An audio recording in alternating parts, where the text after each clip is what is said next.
Yo, what's going on, guys? It's Houston Sports Talk back into the video today, and today we're going to be previewing the New York Jets versus Buffalo Bills Week 6 matchup in Monday Night Football.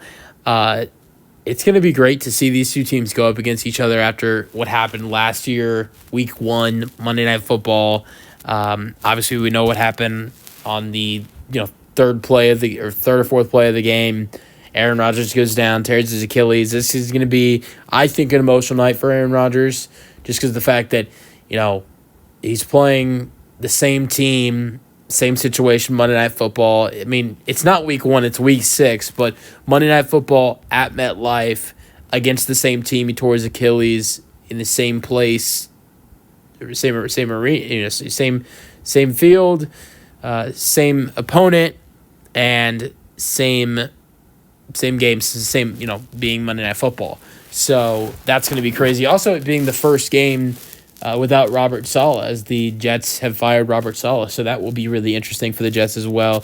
And after the last couple games, rough games for the Jets, we're going to see if they can bounce back. And honestly, I didn't really like Saleh as the head coach, but I thought it was a little bit of a weird call to fire Saleh.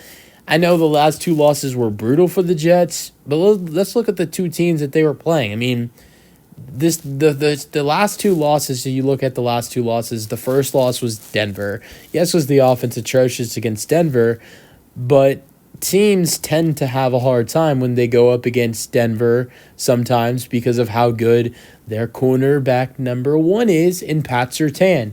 So that makes things really tough. Denver has a really good defense. Denver's defense has been doing a really good job this season.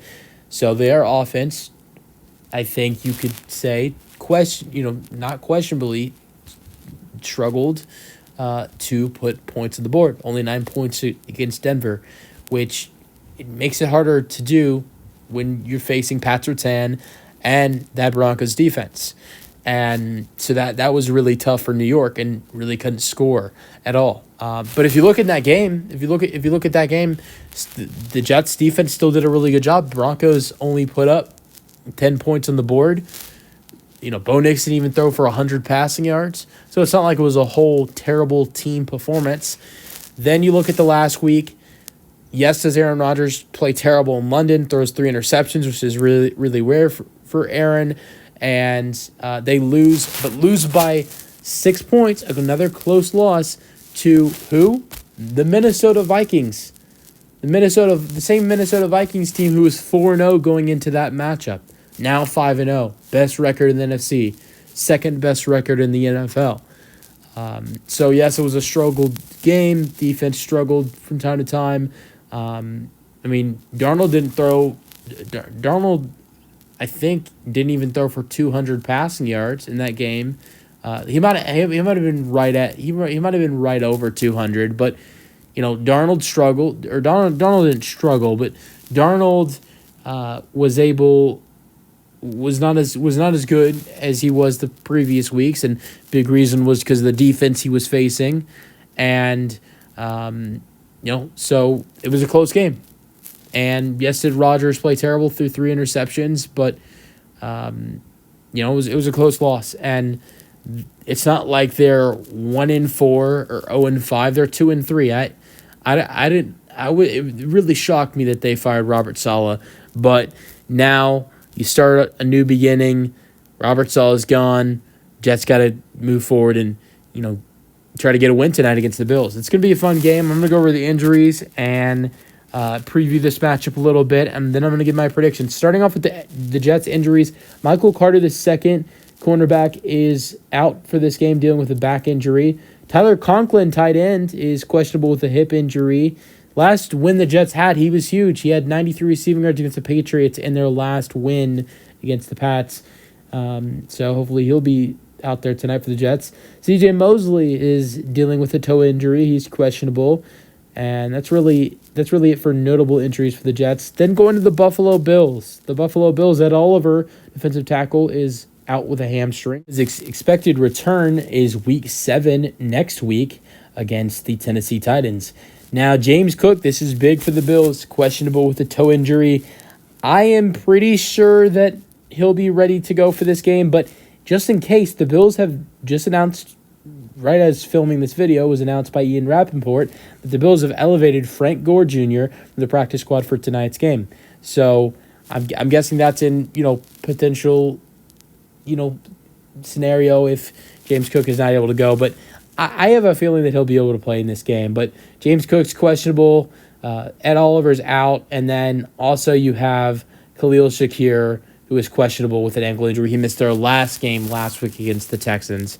So I want to go over a little bit of a preview of what I think is going to happen in this game tonight and my predictions.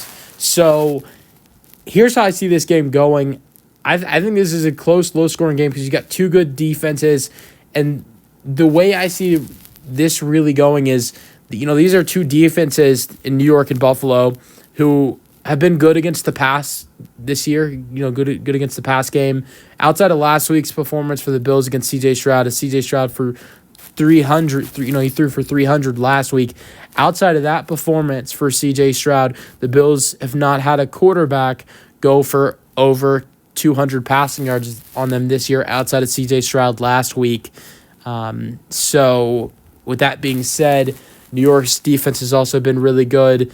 I think the highest total passing yard wise against them is like Brock Purdy in week 1 with 232.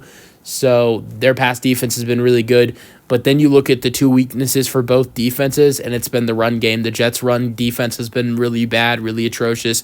Same thing with Buffalo. We saw what happened a couple weeks ago in Baltimore with Baltimore's run game. That's been kind of a problem for Buffalo's defense all year. Buffalo's been really good with the pass defense, but run defense has been a problem for Buffalo. It's been a problem for New York as well.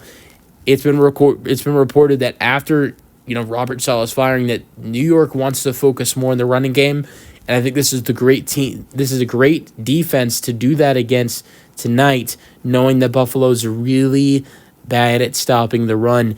And I think this is going to be a game where both teams have success on the run. We'll see. Things could be different with James Cook. We'll see if James Cook is going to be out there tonight. But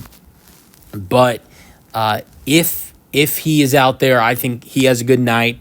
And the Bills have a lot of success because of the Jets' bad run defense, and vice versa with Breece Hall with the Jets. So I'm excited to see what happens there. But with the Jets being at home, the Jets, in my opinion, having the better defense, I think it's going to be a tough challenge for Josh Allen. Potentially without Khalil Shakir and James Cook, we'll see if what happens with those two guys. I think this is a close game. I'm gonna go with the Jets winning 23-20, winning by a field goal, and this is a really good game. Let me know your thoughts on my predictions in the comment section, and peace out.